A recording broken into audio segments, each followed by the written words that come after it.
일단 수요일 날 큐티를 했잖아요. 근데 이제 거기 밑에 안 한 부분이 49절이거든요. 거기서 이거 안 하려고 거꾸로 넘어왔는데 여기서 이제 또 엄청난 말씀을 이제 발견을 했어요. 그래서 49절을 오늘 수요일 큐티죠? 오늘이죠? 수요일이죠? 여기 오늘 수요일 큐티 안에 보면은 49절이에요. 자, 그래서 오늘 이제 전체적인 말씀의 메시지는 일단 분별인데 이거는 뺐나 보다. 내가 보라색으로 넣어줬는데 그거 빼고 했나 보다. 그건 또 뺐나 봐. 오늘 전체적인 이제 말씀의 메시지는 분별이에요. 그래서 분별에서 깨어 있고 분별하여 판단하고 분별하여서 이제 돌이키라고 하시는 전체적인 메시지가 있는 거죠. 왜 그렇게 해야 될까? 왜 그렇게 분별해서 깨어 있고 돌이키고 회개하고 판단하고 그렇게 해야 될까? 왜 그래야 되냐면 종말을 얘기를 하는 건데 그게 뭐냐면 주님이 이제 언제 오실지 모르니까요. 그래서 우리 전에 말씀 있었잖아요. 어떤 태도로 있어야 되느냐. 혼인집 잔치에 참석한 주인이 언제 돌아오실지 모르니까 어느 때인지 모르니까 참된 종의 태도로서 딱 갖고 그 자세를 갖고 항상 준비된 마음으로 뭘 하기 위해서 주인이 돌아오시면 문을 열어드리기 위해서 그리고 주인이 오실 때까지 그 빈자리를 잘 지키고 채우기 위해서 자 우리는 그렇게 살아가는 태도를 가지기 위해서 신앙의 마음을 태도를 갖기 위해서 하루하루 이제 영성을 길러가기를 하나님은 우리에게 이제 그러한 신앙의 모습을 그러한 태도를 갖기를 원하신다는 거죠. 자 그러면 이미 예수님은 이 땅에 오셨잖아요. 그렇죠? 오셨고 심판은 시작이 된 거예요. 우리가 이거를 이제 잘못 생각하면 아직 심판이 시작되지 않았다. 그래서 막 이렇게 생각할 수 있는데 시작이 된 거예요. 오심과 동시에. 이게 무슨 말인가. 그리고 무슨 심판이 시작됐다는 거야. 그리고 믿어지지 않을 수도 있는데 이 땅에 오신 거는 믿어지시겠는데 심판이 시작되었다는 거는 무슨 소리야? 뭐가 왜 시작이 돼? 아직 시작도 안 되는데 이러실 수 있어요. 그렇게 질문이 떠오르실 수 있는데 이미 이 땅에는 심판을 당한 사람이 엄청 많아요. 엄청 많은 거예요. 그래서 뭐냐면 예수님이 오셨는데 그 구원자 구세주가 오셨는데도 그 오신 그분을 어떻게 하는 상태예요? 거절해요. 거절하는 거 믿지 않고 그분을 따라가지 않고 그분을 반대해요. 그렇죠? 반대하고 조롱하고 이제 그런 사람들이 그때부터 오늘날까지 계속 있죠. 그렇잖아요. 그러면 지금 그렇게 살아가고 있는 것보다 더한 심판이 있어요, 없어요? 없죠. 그러니까 심판당한 건 줄 알아요, 몰라요? 모르는 건 거죠, 사실은. 그래서 예수님이 오신 거고 이미 심판이 시작된 건데 그래서 심판을 그렇게 예수님을 이제 반대하면서 거절하고 믿지 않는 상태가 심판을 당한 건데 전혀 알지도 못하고 그러면 그런 상태에 있는데 기회는 계속 주어지죠. 그죠? 다시 오실 때까지. 그 심판에서 근데 건진받기를 원해요, 안 해요? 원하지도 않아요. 왜? 일단 뭔지를 모르니까. 무슨 상태인지를 모르니까 건진받기를 원하지도 않고 그러니까 회개하지도 않는 상태죠. 정말 심판 그 자체죠. 그 안에 있는 거예요. 그래서 오늘 12장 49절을 보면 내가 불을 땅에 던지러 왔노니 이 불이 이미 붙었으면 내가 무엇을 원하리요 그러시는 거예요. 내가 불을 땅에 던지러 왔대요. 그러니까 이미 이 땅에 오신 예수님은 불을 땅에 던지신 거예요. 그래서 이거를 양쪽으로 다 생각할 수 있어요. 성령의 불 뭐 던지시고 뭐 회개 이런 의미도 있고 좋은 의미도 있고 우리가 싫어하는 심판의 불을 땅에 던지러 왔다 이렇게 생각할 수도 있거든요. 그래서 나눠서 생각해도 결론은 보면 이제 하나인 건데 오늘 일단 이거를 이제 제가 좀 긍정적인 입장에서 불을 땅에 던지러 오신 쪽으로 좀 해석을 해볼게요. 그러면 이제 예수님이 불을 땅에 던지셨는데 문제는 불이 붙지를 않는 사람이 많은 거예요. 그래서 뭐예요? 이 불이 이미 붙었으면 내가 뭘 원하리요? 그러시는 거예요. 이 불이 붙지를 않아서 여전히 뭐예요? 죄악된 습성에서 벗어나지를 못하고요. 여전히 변함이 없이 교회는 다녀도 그날이 그날로 똑같은 거죠. 불이 안 붙어서. 그렇잖아요. 그날로 똑같은 거예요. 그래갖고 우리 기도 보면 조금 붙었나? 이럴 때 있어요. 붙은 것 같지만 이럴 때가 있어. 조금 붙은 것 같아갖고 변할 줄 알았는데 다시 또 제자리로 돌아가. 아닌 거예요. 막 이런 일들이 일어나기도 해요. 자, 그러니까 평생을 교회를 다녀도 교회 이제 저 문만 붙잡고, 자, 엘리베이터 타고 올라오시죠? 엘리베이터 7층만 눌렀다, 1층 눌렀다. 이렇게 하면서 집에 갔다가 교회 왔다 하면서 그렇게 돌아가는 거예요. 계속 그게 인생이. 그러면 어떤 상태냐? 정말 하나님이 원하시는 것을 하나님이랑 같이 바라보지도 못하고, 하나님이 인도하시는 그 길에서 그 발걸음을 몇 자국 걸어보지도 못해요. 왜냐면 그 불이 붙지를 않으니까 그 길에 가서 서 있을까, 안 서 있을까? 안 서 있기 때문에 그 하나님이 하시는 일 속에 들어가면 인도하심을 받거든요. 근데 거기를 같이 걸어보지도 못하는 정말 안타까운 생활. 그러한 삶을 어떻게 한다? 7층 누르고 1층 누르고 집에 갔다가 7층 누르고 올라왔다. 이렇게 신앙생활을 할 수 있다라는 거예요. 자, 그러면 이 불이 이미 붙었으면 내가 무엇을 원하리요? 이러면서 그냥 주님이 답답해가지고 이 마음이 좀 이해가 가세요?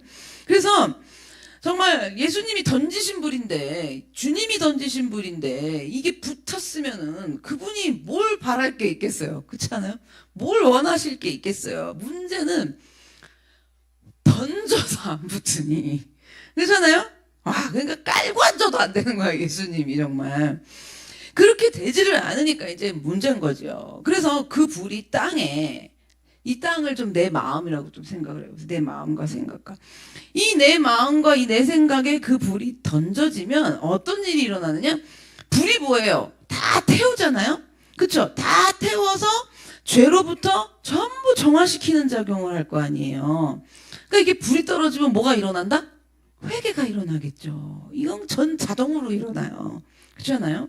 그러니까 즉 뭐냐면 그 예수님이 불을 던지러 왔다 했을 때, 즉 내 구주 예수를 진정으로 믿고 나를 정말 여기서 건지셨다라는 걸 알겠죠. 왜? 회개가 일어나니까 그 회개한 자리가 건지신 자리거든요.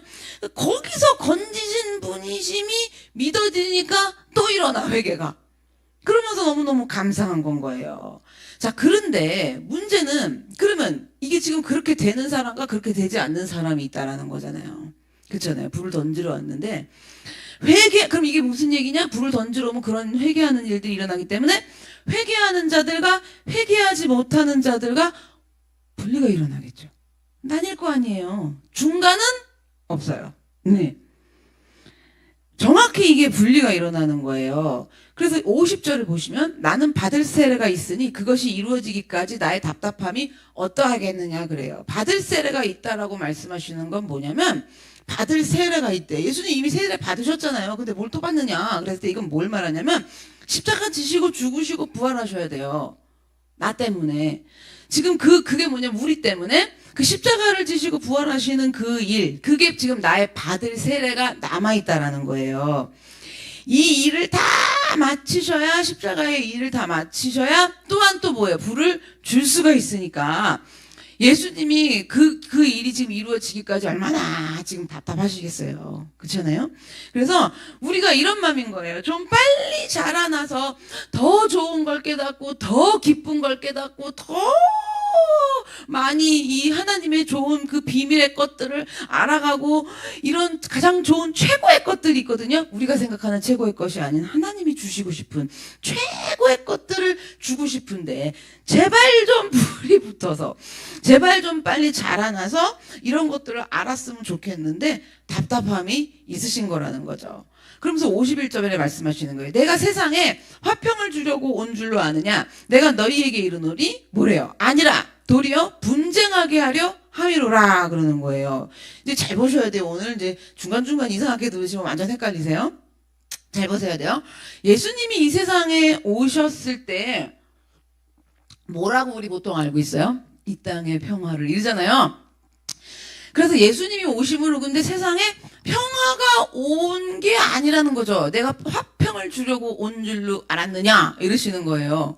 이거 여러분 기독교 성경에 있는 거예요. 누가복음에. 잘 보세요. 화평을 주려고 온 줄 아느냐. 도리어 뭐가 일어난대요?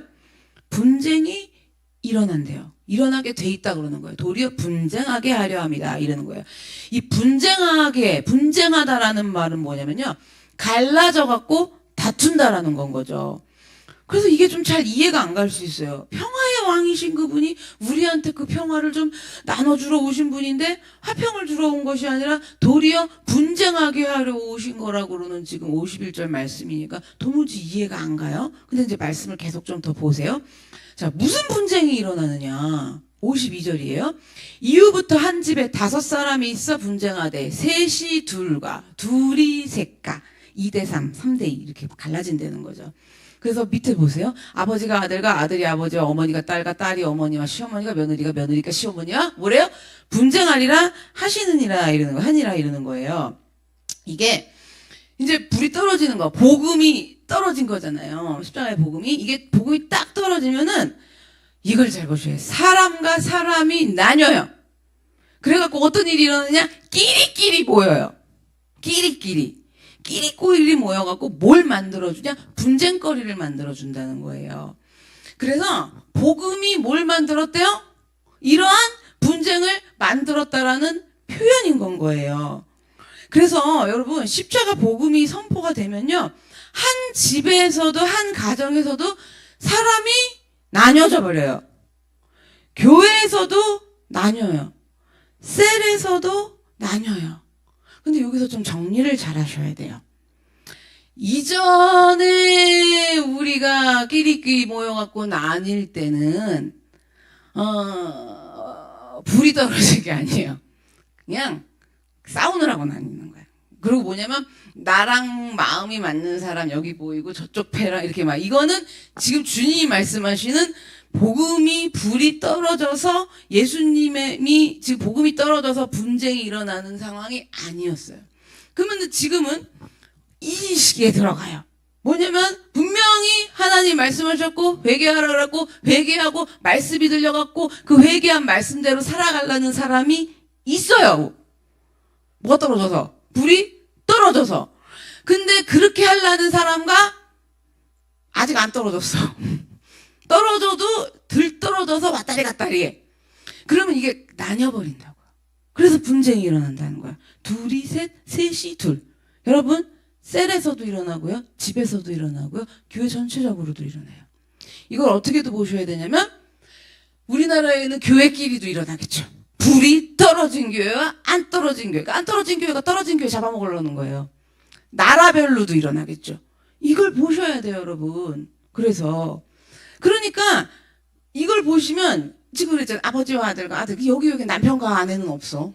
황지희가 설명해 줄게요. 우리 집에도 십자가의 복음이 땅 불이 떨어지고 나니까 한 집안에 분란이 일어나갖고 예수님을 믿는 아내와 예수를 믿지 않고 그 하나님을 거절하는 남편이랑 갈라져 버리는 거야. 그러는 거예요. 근데 애들이 이쪽으로 다 넘어왔어, 일단. 그래갖고 4대1이야. 강아지도 넘어왔어, 우리 집은.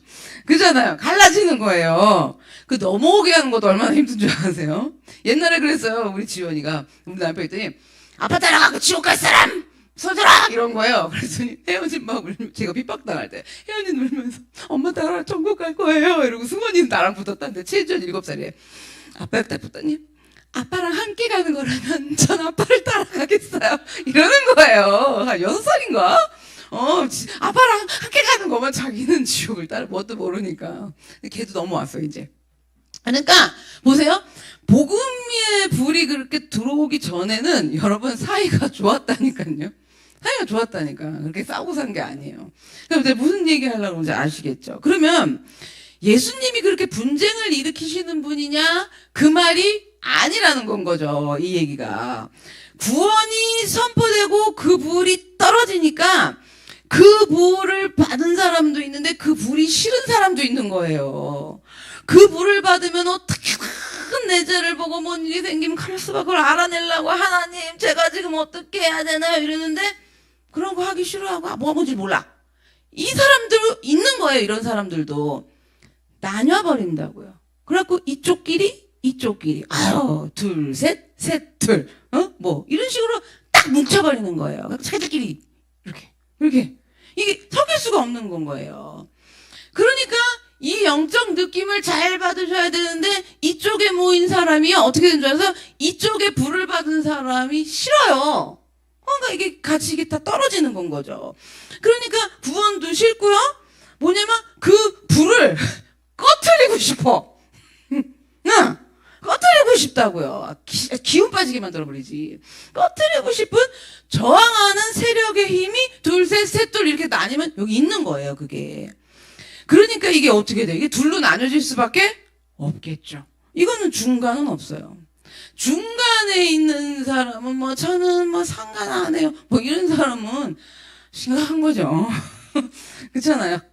둘 중에 하나예요. 그래서 이게 확연하게 둘로 나눠져서 끼리끼리 이렇게 모이게 되는데 그렇게 분쟁하리라 갈라진다고 분명히 주님이 말씀을 하시는 거예요. 그러면 보세요. 복음이 떨어지지 않은 셀이면 이런 일 일어나겠어요? 안 일어나요. 그냥 좋아 죽겠대. 그렇잖아요. 그리고 뭐가 돼요? 개모임처럼 돼요.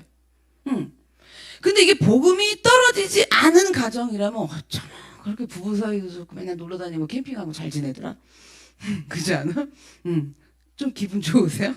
그래서 우리 집이 그랬구나 막 이런 표정이세요.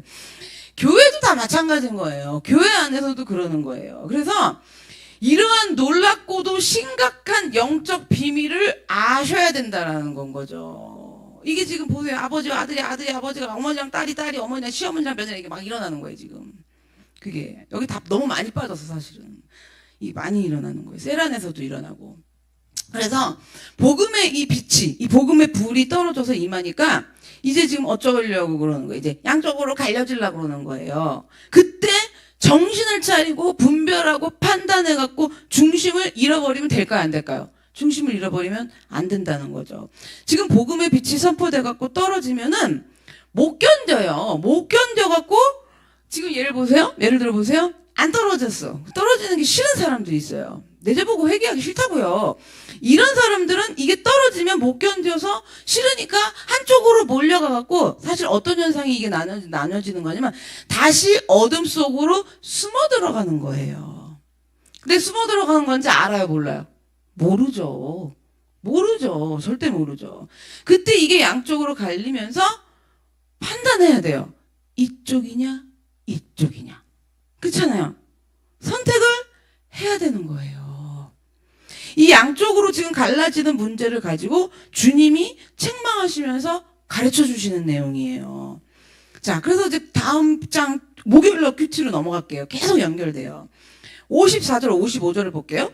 또 무리에게 이르시되 너희가 구름이 서쪽에서 이는 것을 보면 곧 말하기를 소나기가 오리라 하리니 하나니 과연 그러하고 남풍이 부는 것을 보면 말하기를 심히 더우리라 하나니 과연 그러하니라 이러는 거예요. 자, 지금 아까 거랑 계속 연결시켜서 생각해 보세요. 지금 무슨 내용이냐면 팔레스타인 지역에는 서쪽에 이렇게 보면 그러니까 여러분 보시기에 이스라엘이 이렇게 길면 이쪽 서쪽이죠? 여긴 지중해가 있어요. 바다가 지중해가 있어요. 그래서 이스라엘 사람들은 이쪽에서 바람이 이렇게 불어오잖아요. 그러면은 비가 올 거다라는 걸 안 거예요. 왜냐면 지중해 지역에서 습기를 머금고 온 구름이기 때문에 이쪽 이제 뭐 산이 있으면 그거랑 부딪혀갖고 구름이 중간에 딱 멈출 거 아니에요? 그럼 비가 쏟아지는 거죠. 폭풍우나 소나기가 내릴 것으로 예상을 딱 하는 거예요. 바람이 서쪽에서 쫙 불면. 예상을 딱 하면 그러하니라 그러는 거예요. 그러하니라 일어나는 거예요. 그 다음에 팔레스타인 지역 남쪽에는 사막이 있어요. 55절 보시면 사막이 위치하고 있어서 남쪽에서 바람이 이렇게 불어오잖아요. 그러면 사막에서 발생하는 뜨거운 바람이 불어올 거예요. 그러니까 그게 사막에서 불어오는 바람이라 얼마나 뜨거운지 바짝바짝 말라 타들어가거든요. 그러니까 이거 엄청 더워질 거라고 예상을 미리 딱 하면 더우리라 하나니 과연 그러하니라. 딱딱 만든 거예요. 이게 이제 우리나라랑 달라요. 우리나라는 더우면 습한데 이 나라는 더우면 엄청 건조한 거죠. 이제 딱 맞아 떨어지는 거예요. 그러니까 지금 팔레스타인에 사는 사람들은 야 바람이 부는 것만 보고도 이렇게 일로 스쳤는지 이걸 보기만 해도 이렇게 딱딱 알아맞추면서 그러하니라 과연 그러하니라 그러면서 날씨를 미리 이렇게 예측하면서 살아간 거예요. 이 사람들도 그랬는데 우리나라도 그랬어요. 우리나라도 그러니까 잘났어 정말 인간들은 왜 이렇게 잘 맞춰? 응? 우리나라도 그래갖고 날씨도 알아맞추고 이런 속담들이 있더라고요. 엄청 많은데 정말 신기한 것만 뽑아왔어. 뭔지 아세요?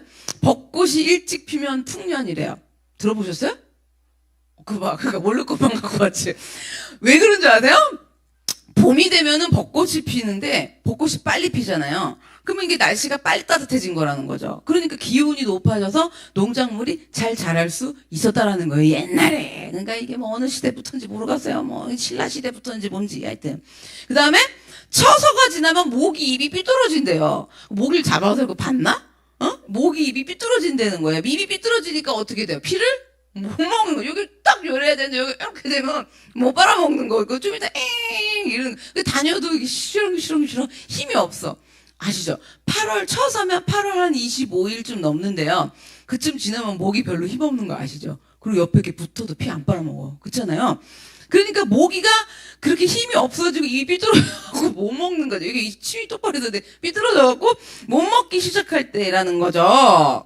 그러니까 이게 이 사람들이 딱 이러면 뭐예요? 8월 지금 말 더 이거 아는 거예요. 딱 이걸 아는 거예요 지금. 그런 걸 언제부터 안 거예요 이건 도대체. 이거 더 기가 막힌 거 뽑았어. 가을무 있는 거 아세요? 청년부는 몰라? 여름무 맞아요? 여름무, 가을무, 뭐 겨울무 막 이런 얘기 나는 권사님들이랑만 살아가지고 그런 얘기 막 듣고 자라서. 근데 하여튼 가을무가 있는데 가을무 꽁지, 무꽁지 어떻게 생겼어? 이렇게 무가 있으면 이렇게 뿌리가 이렇게 긴 무 보신 적 있죠? 그 가을무 중에 꽁지가 길면은 겨울이 춥대요. 말씀을 듣고 놀라셔야지. 이런 걸 듣고, 막 진리로 받아들이셔. 막, 이런 건 안 잊어먹으실 것 같아. 그냥 천국 갈 때까지 안, 가을무 공지가 길면, 겨울이 춥다고 하셨나이다. 이러고 천국 가실 분위기야, 지금. 그래갖고, 이게 왜 그러냐면, 이게 꽁지가 긴 이유가 뭐냐면, 그의 겨울이 추울 것 같으면, 가을무인데도 뭐냐면, 무들이 추울 거니까 어떻게, 뿌리를 그냥 길게 겨울을 날 준비를 하느라고 얘들이 그냥 막 이렇게 해가지고 뽑아보면 안 되는 거예요. 기가 막히죠? 이런 것도 있어. 밥알이 밥그릇에 붙으면 날씨가 맑고, 밥알이 그릇에서 떨어지면 비가 온대요. 우리 설거지 할 때 밥그릇에 그 밥을 붙으면 힘들잖아요. 왜 그런 줄 아세요? 밥알이 붙어 있는다는 건 그만큼 건조하니까 날씨가 맑을 것이고, 밥알이 뚝 떨어지면 습기가 많은 거니까 조만간 비가 올 거라는 거예요. 이거 우리나라 옛날 어른들이 다 쓰던 거야. 그리고 이런 건 알지? 개구리가 울면 비가 많이 온대요. 그래갖고 뭐 개굴 그러는데 옛날 동화 있잖아요. 그 개구리 무덤가에 뭐 엄마를 묻었더니 그거 무덤이 떠내려갈까봐 우는 거라 그걸로 그렇게 이야기도 만들어냈잖아요. 그러니까 습기가 이게 뭐냐면 과학적으로 습기가 많아지면 개구리들이 호흡에 지장을 받는데요. 이게. 그래갖고 호흡량을 늘리기 위해서 평소보다 그렇게 해야 되나 봐. 울어야 된다라는 거예요. 그 울음소리로 비가 올 거를 예측을 한다라는 건 거죠. 그래서 뭐 이런 건 아시잖아요. 거미가 줄을 치면은 날씨가 맑다. 비 오는데 거미가 거미줄 치겠어요? 안 치죠. 비 오면 다른 곤충들이 와서 어차피 끈적끈적해야지 해서 달라붙질 않잖아요. 그러니까 거미도 비가 올 것 같으면 파업을 해. 안 해. 날씨가 맑아야지 열심히 치는 거죠. 막. 그래야지 뭐라도 걸려갖고 먹고 사니까. 그러니까 우리나라도 이렇게 팔레스타인처럼 똑같이 과연 그러하니라 그러면서 이렇게 다 맞추고 살았거든요. 밥 먹고선 밥풀이 안 떨어지면은 어떻게 하는 거예요? 그냥 가고 떨어지면 우산 갖고 가는 거야 이제. 그렇잖아요. 그렇게 한 거예요. 그러니까 주님이 책망을 하시는 거예요 지금. 이 얘기를 하시면서. 뭘 책망하냐. 너희들은 이렇게 이런 것까지도 다 알아갖고 이렇게 자세히 볼 줄 알면서 비가 올지 안 올지 더울지 추울지 밥풀이 떨어질지 안 떨어질지 거미가 줄을 치는지 안 치는지 무가 꽁다리가 긴지 안 긴지 그렇게 알면서 그래서 무슨 일이 일어날 건지 안 일어날 건지 분간을 하고 어떻게 대처할 건지 준비를 하면서 사는데 잘났다 이거더라 그러시는 거예요 지금. 그렇잖아요. 그러면 영적으로는 어떠냐라는 건 거죠. 책망하시는데 영적으로 이렇게 눈이 떠져갖고 이게 지금 시대를 보고 일어나는 사건들을 보고 벌어지는 일들을 보고 분간하고 말씀을 보고 이게 분간할 줄 알아야 되는데 그거를 못한다 그러시는 거예요. 그러면 56절, 57절이에요. 외식하는 자여, 너희가 천지의 기상은 분간할 줄 알면서 어찌 이 시대는 분간하지 못하느냐. 또 어찌하여 옳은 것을 스스로 판단하지 아니하느냐 그러는 거예요. 여기서 지금 외식하는 자라고 그러시는 거예요. 외식하는 자라고 책망을 하시는 거예요. 날씨는 그렇게 잘 알아보고 미리 판단해가고 준비하면서 왜 영적으로는 그렇게 미리 판단도 못하고 분간을 못하니까 판단을 못하겠죠? 그런 상태가 뭐냐? 외식이라고 지금 책망을 하시는 거예요. 그러면 왜 분간을 못할까? 외식이니까. 위선이니까. 위선이라는 거죠, 이게. 그래서 이건 거예요. 왜 분간을 못하느냐? 옳지 않은 건데 옳은 줄 아는 거예요. 옳지 않은 거란 말이에요. 하나님 앞에서. 근데 뭐 한 건 줄 알아요? 그냥 잘났어. 그냥 옳은 건 줄 알아. 옳은 건 줄 알고 옳지 않은 건데 옳은 척을 해. 옳은 줄 알고 옳은 또 척을 하는 거란 말이에요. 그리고 또 이런 것도 있어. 옳은 게. 뭐가 있냐면 내가 기분이 나쁘면 그건 옳지 않은 거고 내가 기분이 좋으면 그건 옳은 거야. 그렇잖아요. 그게 뭐라고 그러시냐면 위선이라고 그러는 거예요. 내가 좋으면 옳은 거고 기분 나쁘면 옳지 않은 걸로 지금 분간하고 판단해야 돼요? 아니잖아요. 그런데 그렇게 판단하고 지금 둘, 셋, 셋, 둘 나눌 때 나눠갖고 그렇게 가버리면 분간하지 못한다 그랬잖아요. 그게 외식하는 자라고 그러는 거예요. 위선이거든요. 그래서 옳은 것이 아닌지 말씀에 비추어서 그러면 비추어갖고 옳은 건지 아닌지 막 알라면 이거 머리가 지근지근 아파요, 안 아파요? 아프죠. 여기서 옳은 것 같은데 무릎 꿇고 말씀하여 주옵소서 하고 있으려면 힘들어요, 안 들어요? 안 힘들어요. 힘들죠. 그리고 또 안 옳은 것 같아, 느낌이. 그럼 인정이 돼요, 안 돼요? 안 되죠. 그러니까 인정을 하려니까 힘들어 죽겠는 거야. 가만있어 봐. 이렇게 이거 힘든 건 또 이렇게 판단해야지. 십자가의 길을 가는 거구나. 이런 것들을 스스로 판단하지 않는다라는 거예요. 뭘 십자가를 지실 건데요? 그렇잖아요. 스스로 판단하지 않아요. 뭘 십자가 지는 건지, 그러니까 오늘 내가 뭘 질 건지 생각을 해본다, 안 해본다? 안 해본다는 거예요. 그렇게 힘들게 피 흘려가면서 내린 뭐예요? 오름이라면. 그쵸? 그 오름. 그러니까 그렇게 힘들어서 무릎 꿇고 하나님 앞에 물어보고 말씀에 싫은데 인정하기 싫은데 그렇게 해갖고 막 십자가 지고 피 흘려가면서 결론진 내 생각에 기분 좋으면 옳다라는 게 아닌 말씀에 비추어진 오름이 아니면 내가 옳아가지고 내가 기분 좋으면 옳은 거여서 내 생각이 맞아서 아까 날씨 맞추듯이 잘났잖아. 그렇게 해갖고 딱 결정 내려버린 오름이면 하나님은 그걸 보시기에 위선인 거라는 건 거죠. 그럼 이게 뭐냐? 이게 전부 선악 까먹는 거거든요. 그래서 옳으니까 누가 옳아? 내가 옳죠. 그렇죠? 내가 옳으니까 먹어야겠는 거예요. 추워서 먹는 게 아니라 이 설교하기가 답답해서 먹는 거예요. 그러니까 그래서 먹어야겠는 거예요. 먹어야겠는 거예요. 그러니까 분간하지를 못하니까 따서 먹는 거예요. 분간하지를 못하니까. 내가 옳은 거니까 먹겠다는 생각이 옳아요, 틀려요? 옳죠? 옳은 거니까. 그걸 먹는 뭐라고요? 위선이라는 거죠. 그 위선인데 외식한다라는 거예요, 지금.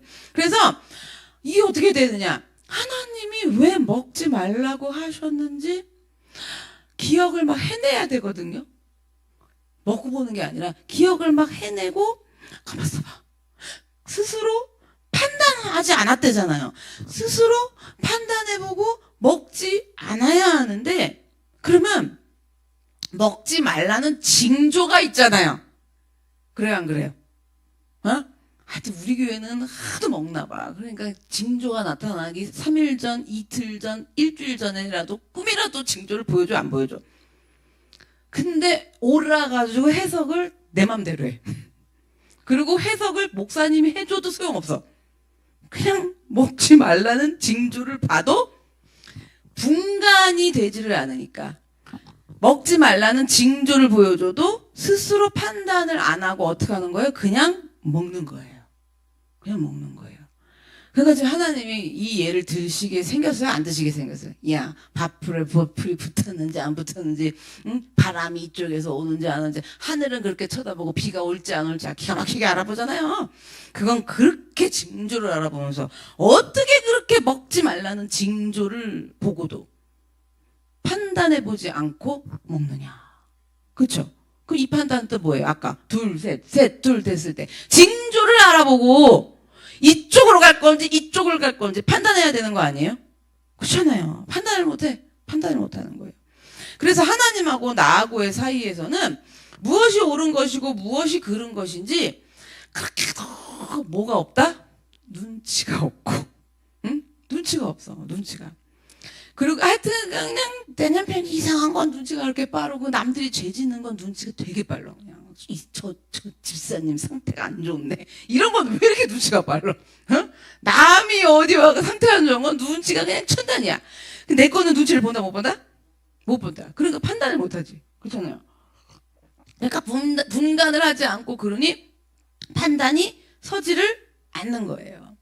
그리고 하나님하고 관계도 이렇게 세워지지 않았는데 다른 사람들을 내가 기준인 옳음으로 평가하고 판단하고 그건 이렇게 하면 안 되는 거, 신앙생활 그렇게 하면 안 되는 거, 그건 악한 거지 막 이러면서 내가 평가하고 판단하고 살고 내 생각으로 분별하고 선악과 뭘 먹고 살고 있는 위선이라고 말씀하시는 거예요.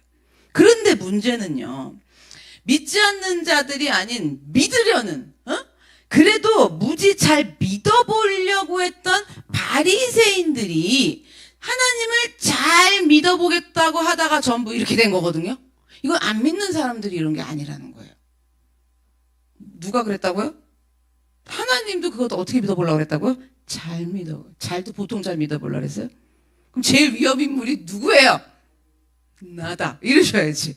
제일 위험 인물이. 지금 이들이 그렇게 하다 이렇게 된 거예요. 전부 이렇게 된 거예요. 잘 믿어보려고 시작한 건데 왜 이렇게 됐냐라는 거죠, 이 바리새인들이.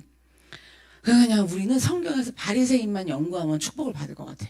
바리새인, 서기관, 또 율법 교사 이런 거 있잖아.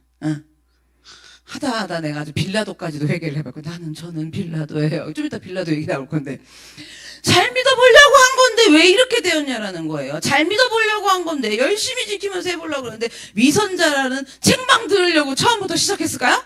꿈에도 생각 안 하지. 그렇잖아요. 그럼 이들이 왜 이렇게 되었을까요? 정답은 그거예요. 징조를 보고도 어떻게 했다? 분간을 하지 않고 징조를 보고도 스스로 판단하지 않았다는 거예요. 징조를 보고도. 그래서 어느 길에 내가 서야 할지 판단을 못하니까 분명히 말씀하셨잖아요. 분쟁이 일어난다고. 셀에서도 일어나고 교회에서도 일어나고 가정에서도 일어나요. 그럼 내가 어디에 가서 길에 가갖고 줄을 딱 서 있어야 될지 판단을 못하니까. 근데 그 판단할 수 있게끔 징조가 나온다고요. 징조가. 근데 그 판단을 못하고 스스로 생각해보지도 않고 분간을 안 하면 어떻게 되느냐? 점점 눈이 어두워져요. 어두워지다 점점 계속 어두워져갖고 장님이 돼요. 갑자기 그냥 한 번 그냥 팍 장님 되는 줄 아세요? 점점. 그러면은 이게 무슨 얘기냐? 왜 점점 눈이 어두워지냐?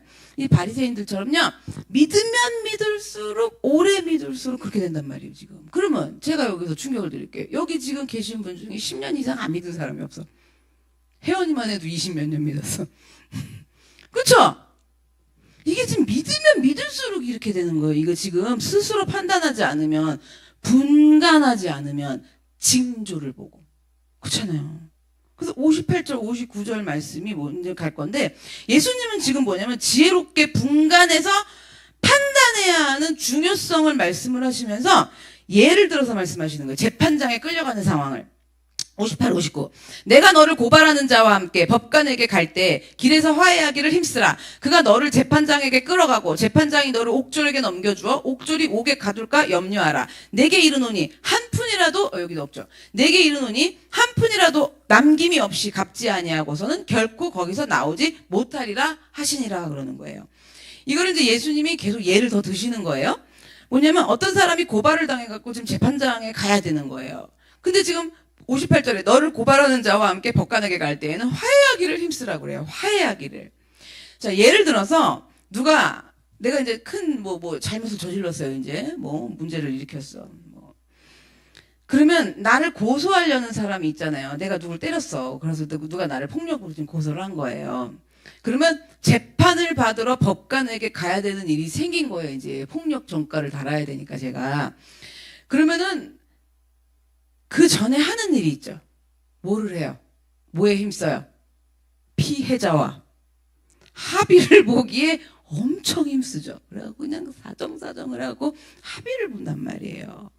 근데 그렇게 안 하면 재판받고 감옥에 가잖아요. 그러면 그때는 후회해도 늦어요. 내가 너를 한 대 때린 것만 해도 속이 시원하다 이놈아 그러고 죽어도 자세를 안 잡고 합의를 안 해. 그러면 그냥 이제 재판관에 가서 형량을 막 맞는 거죠. 자, 그렇게 하고 가면은 거기서 고생하면서 고생을 하는 거야. 그 추운 겨울날 감옥에 있으면서 막 이러면서 그냥 시려 죽겠어. 그렇게 있으면 그때는 그때 합의 볼 걸. 이렇게 하면은 그때는 이미 후회해도 늦었다라는 거예요. 그래서 지금 재판 가기 전에 뭐예요? 길에서라도 화해하기를 힘쓰라는 거예요. 자, 그럼 여기서 이 화해는 누구랑 화해하는 거냐? 하나님이랑이에요. 재판관이신 하나님. 화해는 뭐냐? 회개를 말하는 거예요. 그죠? 회개를 말하는 거예요. 빨리 회개하라는 얘기인 거예요, 지금. 재판 떨어지기 전에. 재판장 끌려가기 전에. 그래서 재판장 앞에 서기 전에 형량이 떨어지기 전에 어떻게든 이 일을 그 두 사람 사이에서 해결하고 화해하는 것이 좋잖아요. 합의를 보는 게요. 회개하는 게 그렇게 좋은 거라는 거죠. 그러니까 진노의 심판을 받기 전에 우리는 하나님과 뭘 해야 된다? 화해를 해야 된다라는 거예요. 회개해서 하나님과 화해가 일어나야 된다라는 거예요. 그러면 보세요. 바람만 불어도 다 알아서 그렇게 다 알아맞추면서 모르는 게 없는데 밥풀이 떴다 붙였다 이런 걸로도 비올 자도 다 알아맞추는데 모르는 게 없는데 정작 예수님은 누구이신 줄도 모르고 그분이 나를 위하여 어떻게 무엇을 해주셨는지 그분이 구원자인지 구세주인지 이건 몰라. 그렇잖아요.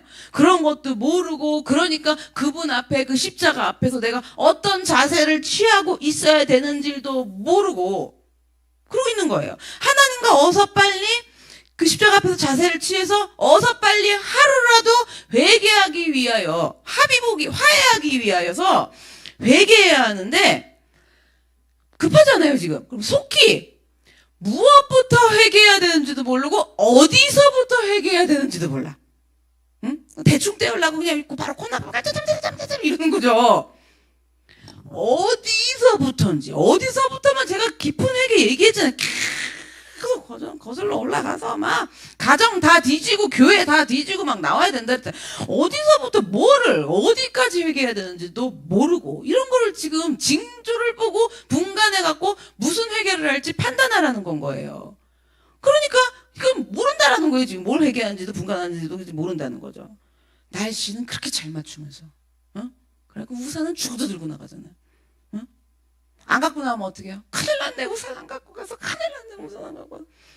눈 온다고 그래보세요. 미끄러질까봐 어떻게 해요? 막 난리 나서 전해보니까 막 권사님들 운동화에다 스타킹을 막 묶고 쉬는. 안 미끄러진대 그러면.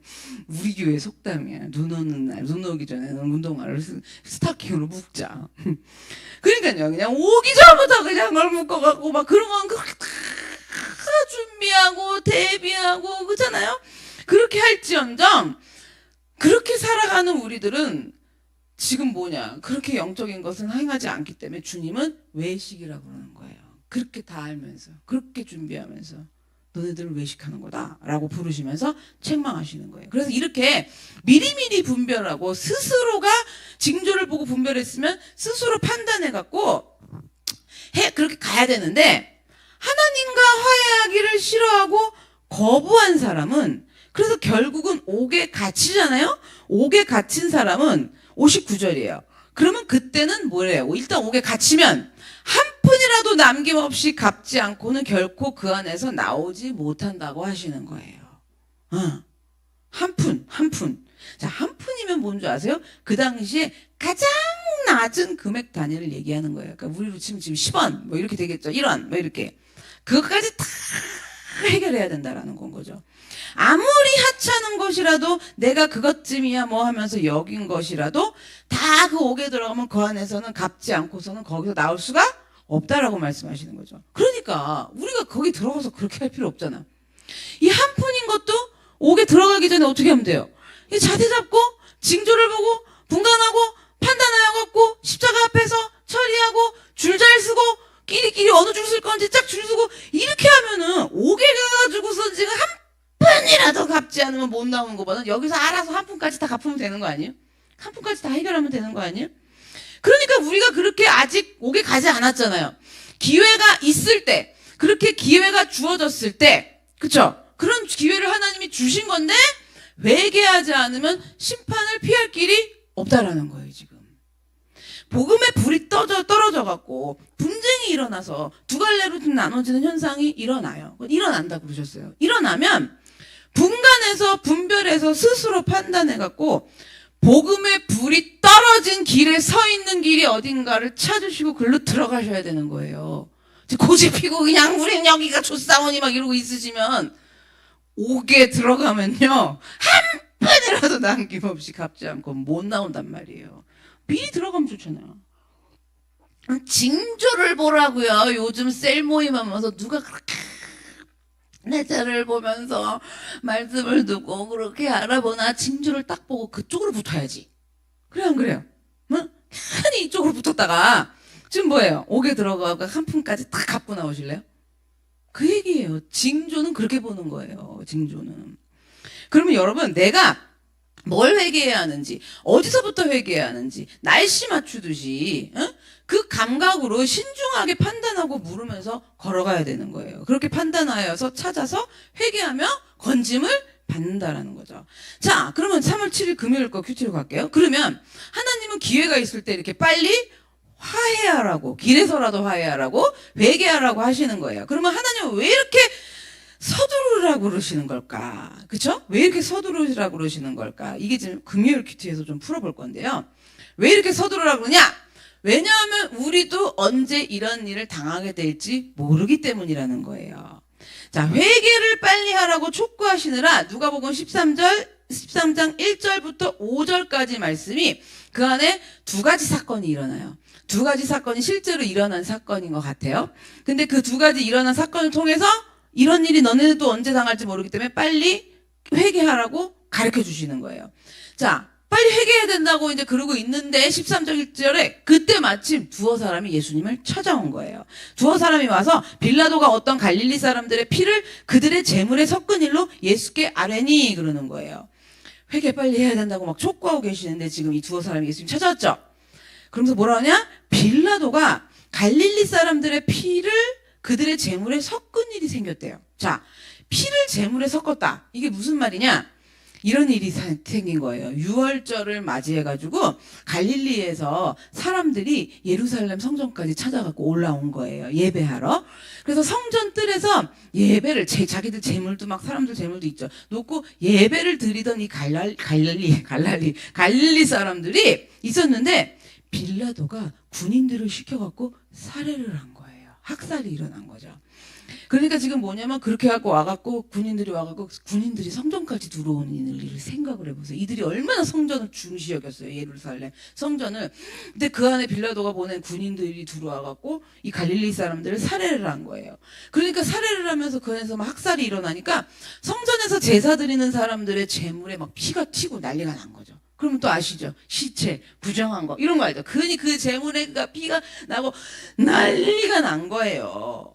자, 그럼 빌라도가 그 당시에도 악명이 꽤 높았대요. 그래서 지금 이 성경에 있는 이 사건 말고도 성경엔 없는데 요세푸스라는 이제 역사가가 쓴 그 역사책 같은 게 있어요. 요세푸스에 보면은 와 어마어마한 학살을 일으킨 적이 많았더만요. 그래서 뭐 2,000명, 몇천 명 어마어마하더라고요. 자, 그 일들은 여기는 없지만 여기는 그 정도 숫자는 아니지만 갈릴리 사람들을 그렇게 죽인 거예요, 지금. 그런데 이 사건이 일어났어요. 그러면 이 얘기를 지금 예수님이 성경에 여기서 말씀하시려는 게 뭐냐? 빌라도가 어떻게 그럴 수가 있느냐? 이 얘기를 하시려고 하는 게 아니에요. 지금 뭐냐? 빌라도를 얘기하려는 게 아니라 마침 온 두어 사람을 얘기하려고 그러시는 거예요. 두어 사람.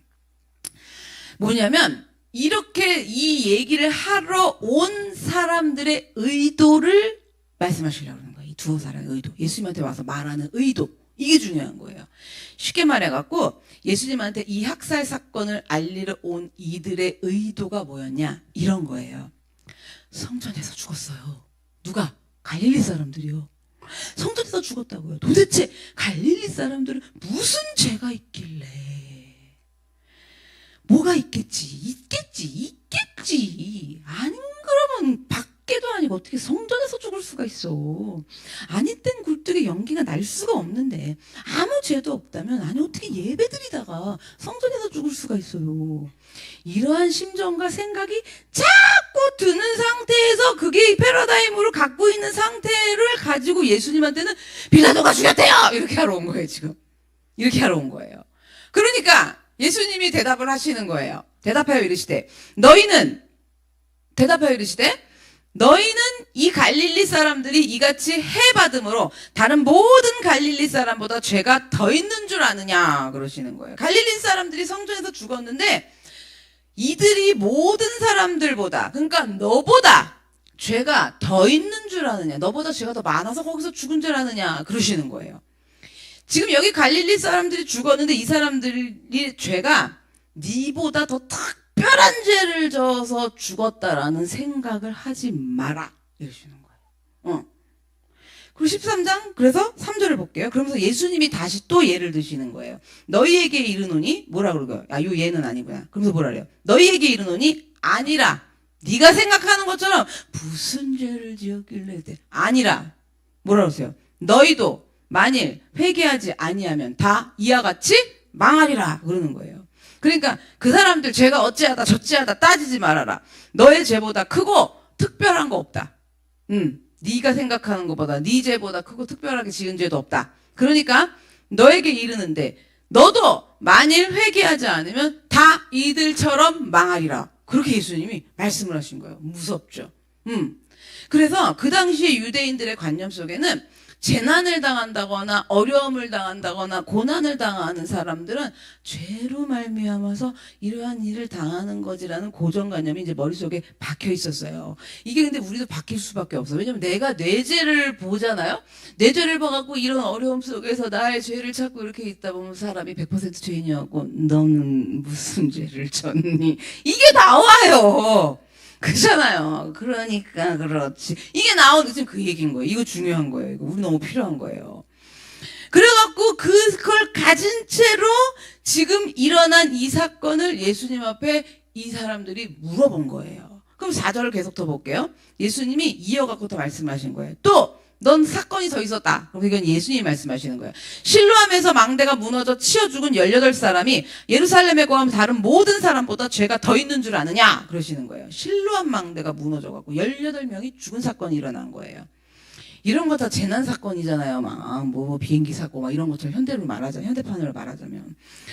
근데 이제 실로암이 당시에 예루살렘 성 안에 만든 유일한 우물인 거예요. 실로암 못 이렇게 우리 실로암 아시죠? 오 주연한 신께 그 실로암 노래 있잖아요. 그 실로암이 이 유일한 예루살렘 성 안에 있는 우물이란 말이에요. 이걸 왜 만들었냐면 적이 쳐들어오면 물이 끊기잖아요. 못 나가니까 예루살렘 안에서 성 안에서. 그러니까 예루살렘 성 안에 적이 쳐들어올 때를 대비해 갖고 밖에 무슨 샘물인데 까먹었어. 그 밖에 있는 무슨 샘이야. 세 글자인데.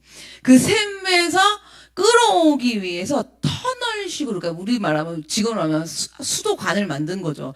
그 당시엔 수도관이 없잖아요. 그러니까 터널을 만들어갖고 물이 예루살렘 성으로 들어오게끔 끌어들여가지고 못을 만든 거예요. 꽤 큰 우물이겠죠. 그래갖고 그렇게 만든 거라 당시 유대인 사람들은 실로암 물에는 치유의 능력이 많다고 여겨갖고 많은 병자들이 실로암에 찾아온 거예요. 그런데 그 실로암 못 위에 세운 망대가 무너져갖고 18명이 죽은 거예요. 깔려서.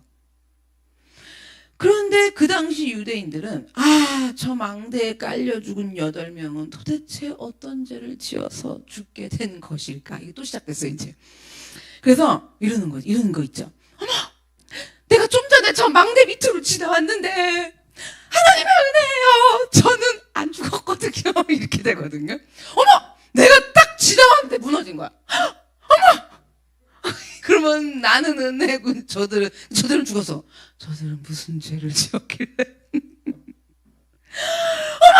이렇게 되는 거야. 이렇게 되잖아요. 그러니까 이 사람이 또 제일 심하겠지. 당했는데 도대체 무너지는데 뭐 거기다 8명이 하고 있어봐요 지금.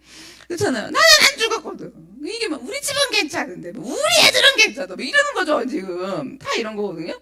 그러니까 도대체 무슨 큰 죄를 죄를 지어갖고 저렇게 된 거야 하는 생각들이 이 유대인들의 마음속에 깔려 있었던 거예요. 그때부터나 오늘까지나 영원 묵도록 이게 깔릴 일인 건 거죠. 그래서 이러한 유대인들에게 예수님은 빌라도 학살 사건이랑 똑같이 지금 아까 뭐라 그러시냐면 12절 5절에도 또 뭐래요? 너희에게 이르노니 아니라 너희도 만일 회개하지 아니하면 다 이해같이 망대에 깔려서 너네도 망하리라 그러시는 거예요. 그러니까 망대가 무너져갖고 치여 죽은 깔려 죽은 18사람이나 예루살렘에 거한 다른 모든 사람보다 너는 지금 그 사람들이 너보다 뭐 죄가 더 있는 줄 아니? 그러시는 거예요. 그래서 빌라도 학살 사건이나 그 실로암 망대가 무너진 사건이나 예수님은 똑같이 말씀하세요. 3절, 5절이 지금 두 사건에서 말씀하신 건데 제가 보기 좋게 딱 갖고 왔어요. 똑같죠? 너희에게도 이르노니 아니라 너희도 만일 회개하지 아니하면 다 이와 같이 망하리라. 3절 빌라도 사건, 5절 실로암 못 사건. 다 똑같이 예수님이 이렇게 말씀을 하고 계시는 거예요. 그러면 여기 3절 5절에서 보면 우리가 회개하지 않으면 이와 같이 그러죠. 다 이와 같이래요. 이와 같이 뭐예요? 너희도 똑같이 이와 같이 너희도 망하리라. 이와 같이 너희도 망하리라. 빌라도 사건으로 죽은 사람들처럼 너희도 이와 같이 망하리라. 망대에서 깔려 죽은 사람들처럼 이와 같이 너희도 망하리라. 그렇게 적나라하게 말씀을 하시는 거예요. 그러면 이거를 또 이제 이건 여기서 설명을 안 하려는데 분명히 이게 뭐 밤에 집에 가서 생각날 사람이 있어. 뭐냐면 그러면 가만 있어봐 내 죄를 보는 건 건데 이러한 사건으로 죽은 사람들이 죄가 있어서냐 죄가 없으면 그러면 왜 그런 일을 당했냐 이게 지금 아니라는 건 거죠. 그렇게 죽은 사람들 중에 그러면 정말 하나님을 잘 믿은 사람도 있었을 수 있겠죠. 그리고 정말 악하게 산 사람도 있었을 수 있는 거고요. 그러니까 주님이 그러는 거예요. 너에게 이르노니 그러한 것이 지금 너는 중요한 것이 아니라 넌 제발 징조 좀 봐라. 나한테 말씀하시는 거잖아요. 너도 만일 회개하지 아니하면 중요한 팩트는 그거예요. 너도 다 같이 이와 같이 망하리라. 이 말씀이 중요한 거예요. 그러니까 중요한 것이 뭐냐? 일어난 사건 속에서 나한테 뭐라고 말씀하시느냐. 이게 중요한 건 거죠. 이게 중요한 거라는 거예요. 그러니까 예수님이 천국이 가까웠다고 회개하라고 하시는데 우리는 급한 게 있다 없다? 없어요. 그때부터 없어. 지금까지 없어. 응? 이만하면 된 거지. 급한 게 없으니까. 이만큼 믿었으면 된 거지. 그냥 이렇게 적당히 버텨보지 뭐. 그래도 나는 저 사람만큼 그러지는 않지. 아유 그래도 저 정도는 아니다. 이러고 있다 망대가 콱 무너져가지고 그냥 어머 은혜야 이러고 주님한테 가서 물어보면 어떻게 된다? 직사하는 거예요. 이렇게. 너도 이와 같이 망하리라. 이렇게 되는 건 거죠. 급한 게 없어. 왜? 교회는 다니니까. 왜? 봉사는 다 하니까. 왜? 활은 뭐 하고 뭐 하니까. 그렇잖아요. 그럼 좀 생각 좀 해보자고요. 정말 나는 저 사람만큼 그러지 않을까? 응? 여러분이 저 무슨 죄가 있길래 이럴 때 보자고. 그럼 정말 나는 그만큼 그러지 않은가? 이걸 좀 봐야죠. 그렇잖아요. 그래서 주님이 그냥 딱 잘라갖고 말씀하시는 거예요. 너도 만일 회개하지 않으면 이와 같이 망하리라. 그 안에 믿음 지킨 사람도 있어요. 그리고 뭐 악해갖고 죽은 사람도 있고. 그거 지금 따지자고 그러면 오늘 밤에 설교가 안 끝나요. 중요한 건 뭐다? 나예요. 너도 이와 같이 망하리라. 자, 그러면서도 이렇게 해도 못 깨달아. 여러분, 이렇게 해도 못 깨달아요. 그래서 예수님이 비유로 한 번 더 자세히 알려주시는 거예요. 과수원 주인과 열매 맺지 못하는 무화과 나무 비유로 다시 또 말씀을 하시는 거예요. 6절 7절에 제가 이거 안 하려고 했는데 아무리 봐도 못 깨달은가 봐 그러시나 봐. 6절 7절 보면 이에 비유로 말씀하시되 한 사람이 포도원에 무화과 나무를 심은 것이 있더니 와서 그 열매를 구하였으나 얻지 못한지라. 포도원 지기에게 이르되 내가 3년을 와서 이 무화과 나무에서 열매를 구하되 얻지 못하니 찍어버리라. 어찌 땅만 버리게 하겠느냐 그러는 거예요. 6절에 포도원 주인이 무화과를 심은 거예요. 포도밭인데도 무화과랑 같이 심었대요. 그런데 무화과를 심은 것이 있어서 열매를 그 주인이 이제 구하러 왔는데 열매를 얻지 못한 거예요. 왜냐면 무화과 나무가 열매가 맺힌 게 없으니까. 자, 근데 무화과 나무는요, 여러분, 열매를 많이 맺는 나무더라고요. 1년에 몇 번 맺혀지는 줄 아세요, 열매가? 5번. 5번을 열린대요. 그것도 6개월 동안 5번.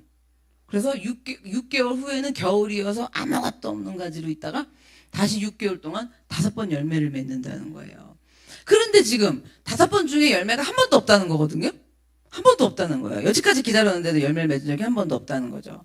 그러면 여기 지금 포도원 주인은 하나님이고 그 나무를 키우던 포도원 지기는 예수님이고, 자, 무화과 나무는 이스라엘을 말하는 거고 또 누구를 말할까요? 우리를 말하는 거죠. 그럼 열매는 뭐냐? 열매가 없다 그러는데 열매는 뭐냐 했을 때 우리가 여러 가지 의미의 열매를 붙여볼 수 있는데, 여기서 이거 보고선 그냥 열매 하나만 보면은 뭐 전도의 열매가 없어요, 무슨 열매가 없어요, 뭐가 이럴 수 있어요? 자, 근데 여기서 앞에 내용을 쭉 보셔야 돼요. 쭉 보면 이 여기서 열매는 무슨 의미를 말하냐면은 예수님이 계속 빨리 회개하라 그랬잖아요. 그럼 뭐냐면 회개의 열매가 없는 거지. 회개의 열매가. 문맥에서 보면은 계속 회개를 촉구하시면서 비유를 든 거기 때문에 맺어라 그랬을 때 열매는 회개의 열매를 못 맺는 거예요. 회개가 제가 축복이라 그랬잖아요. 그 복의 열매를 못 맺는 거예요. 그런데 회개의 열매가 전혀 없었더라는 건데, 기회가 몇 번 있었다고 1년에? 5번씩 있었다라는데도 없어. 첫 번째는 그래서 다 있죠. 두 번째도 그렇다 쳐. 세 번째, 네 번째는 아니면 5번째라도 좀 열려야 되는 거 아니에요? 없었다라는 거예요. 그런데 지금 6절에 보면 심은 것이 있더니 그러죠. 여기서 심은 것이 있다 그럴 때 심은 것은 이게 지금 원어로 가면은 완료 시제로 쓰여졌어요. 그래서 이게 뭔 의미냐면 무화과 나무를 심은 지가 얼마 안 된 게 아니에요. 지금 요번에 처음 심은 게 아니라 심어놓은 지 꽤 오래됐다라는 얘기예요. 심어놓은 지. 그러면 솔직히 5번 말고도 엄청 많았다는 얘기죠. 그죠? 그럼 열매를 맺을 수 있는 충분한 시간이 지나도 한참 지났다는 거고요. 그러니까 주인이 당연히 열매를 요구한다라는 건 당연한 거 아니에요? 그 정도 오래됐으면? 그러니까 너무 열매를 지금 없다고 그러는 게 그게 너무 심하신 말도 아니고 열매를 맺으라고 하는 게 너무 무리한 요구도 아니라는 건 거죠. 그러면 우리에게 회개하라고 회개의 열매를 맺으라고 하시는 게 이제 우리한테는 더 이상 그 무리한 요구를 하시는 게 아니라는 거예요. 우리한테. 이제는 그 회개의 열매를 맺을 만큼 우리가 자랐기 때문에 주인이 찾아와 봤는데 아무 열매도 없어갖고 그동안 계속 가셨어. 또 오셨어. 없어. 또 갔어. 오셨어. 없어. 또 갔어. 그리고 다음에 다시 오고 또 그 다음에 다시 오고, 여기서 보면은 3년을 와봐도 아무런 여기 보면 그죠? 3년을 와봐도 아무런 열매가 열리지 않았던 거예요. 근데 여기서는 지금 3년이지 3이면 또 완전수잖아요. 그러면 충분한 시간, 충분한 기회를 줬다라는 건 거죠. 그럼 이걸 우리로 해석해 볼게요. 5년, 10년, 15년, 20년 지하교부터 시작해갖고 충분한 시간을 주면서 기다리셨다라는 거죠. 그런데도 열매를 얻지 못하면 어떻게 해야 된대요? 찍어버리라. 뒤면 어찌 땅만 버리게 하겠느냐. 그러시는 거예요. 그러니까 하나님이 마냥 기다리시지 않는다라는 거죠. 우리는요, 아무려면 설마 하면서 진짜 올까? 진짜 그럴까? 막 이러잖아요.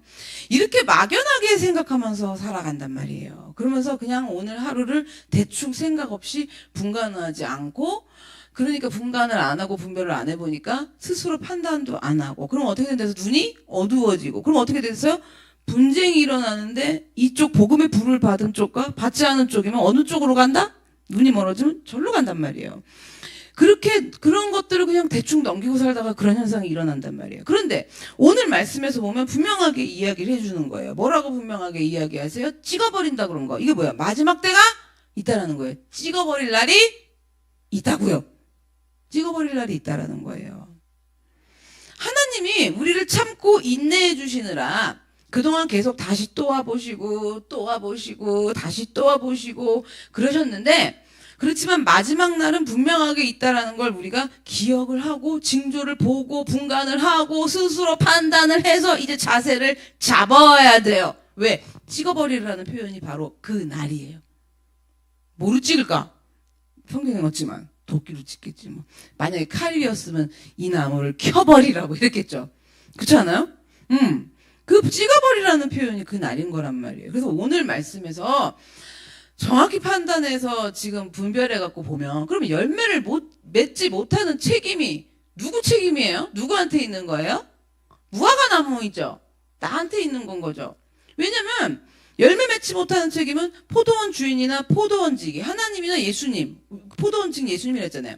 그분들한테는 없는 거예요. 책임은 무화과 나무한테 있는 거예요. 이미 무화과 나무를 포도원 주인인 하나님이 무화과 나무를 좋은 땅에다가 심어줬고, 예수님인 포도원지기가 얼마나 정성스럽게 관리를 했는지 몰라요. 그러니까 포도원 주인도 포도원지기도 아무런 책임은 없는 거예요. 없어요. 책임은 오로지 누구에게 있다? 무화과 나무에게 있는 거예요. 그래서 모든 책임은 무화과 나무에게 있기 때문에, 그러면 이제 우리 무화과들은 이제 어떻게 해야 되느냐? 8절을 볼게요. 대답하여 이르되 주인이여 금년에도 그대로 두소서. 내가 두릅하고 거름을 주리니 이후에 만일 열매가 열면 좋거니와 그렇지 않으면 찍어버리소서 하였다 하시니라 그러는 거예요. 이걸 잘 보세요. 8절 9절을. 이거를 지금 무화과 나무가 하는 소리가 아니에요. 이게 또 그냥 죽을 것 같으면 한번 봐주세요. 그냥 오래만 그냥 봐주시면 이러는 것 같잖아요. 이거 잘 보셔야 돼요. 그래서 무화과 나무가 싹싹 비는 것 같잖아요, 지금. 이런 식으로 싹싹 비면 어차피 그 다음번에 또 그래. 응? 그러니까 잘 보세요. 이게 지금 뭐냐면 주인이여 금년에도 그대로 두소서. 이거 누가 한 말인 것 같아요?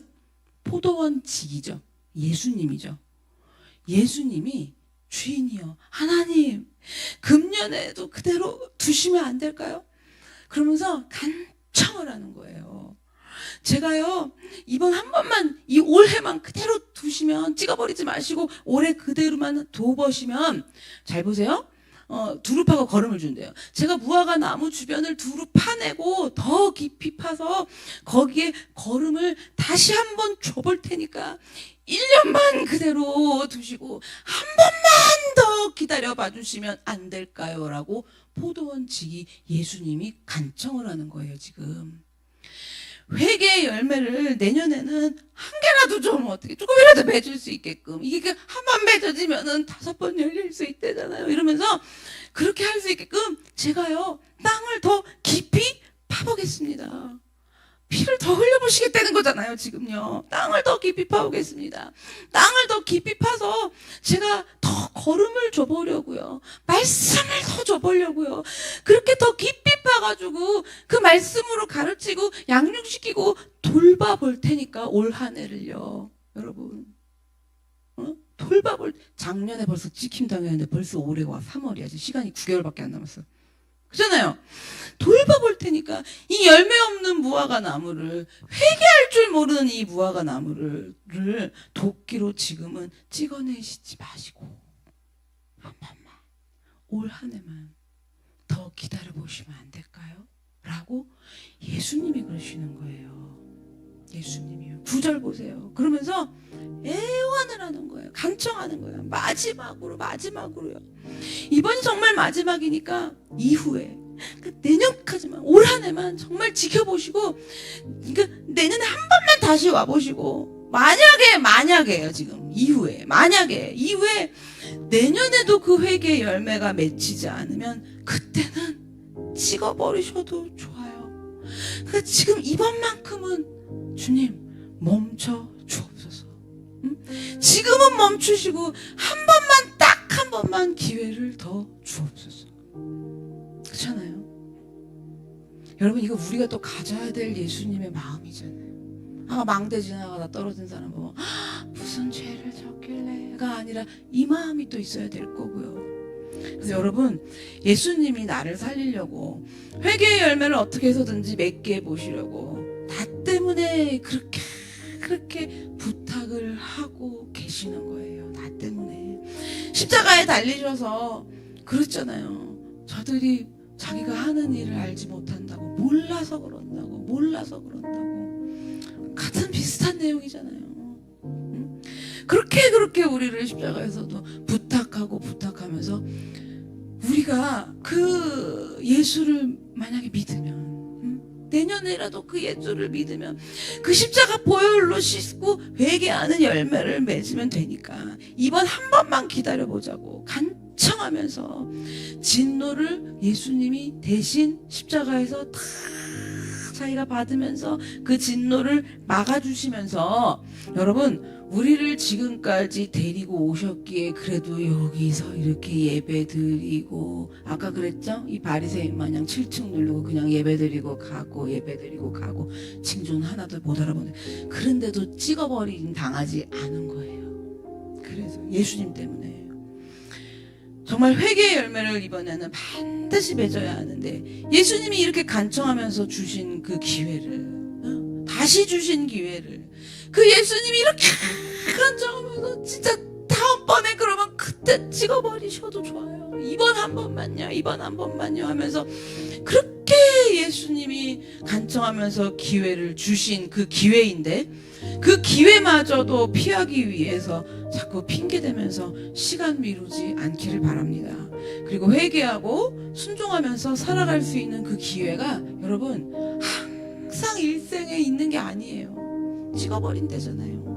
그래서 하나님이 기회를 주셨을 때 우리는 분간하여서 징조를 보고 분간하여서 내가 회개의 열매를 맺으러 갈 것인지 아니면 열매 없는 무화과 나무로 그냥 계속 있을 것인지 징조를 보고 일어나는 사건들을 보고 내가 분간하여서 그리고 스스로 판단하여서 회개의 열매를 맺기로 결단하는 저와 여러분이 되기를 원합니다.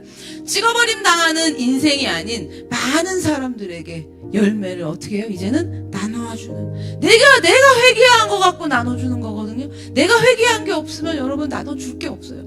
그것들 그 열매를 나누어주고 무화과 먹고 살으라고 나누어주는 인생으로 우리들을 살아가게 하여 주시옵소서. 나의 그 열매가 많은 사람을 살리고 회복시키는 치료의 열매가 되게 하여 주시옵소서. 가난하고 배고픈 자도 와서 먹이고도 남는 열매가 되게 하여 주시옵소서. 하나님이 일하시는 그 모든 일에 징조를 알아보고 그 일에 뛰어들어가서 쓰여지는 열매로 주님 우리 그러한 인생으로 살아가게 하여 주시옵소서. 다 같이 주여 한번 외치고 기도하겠습니다. 주여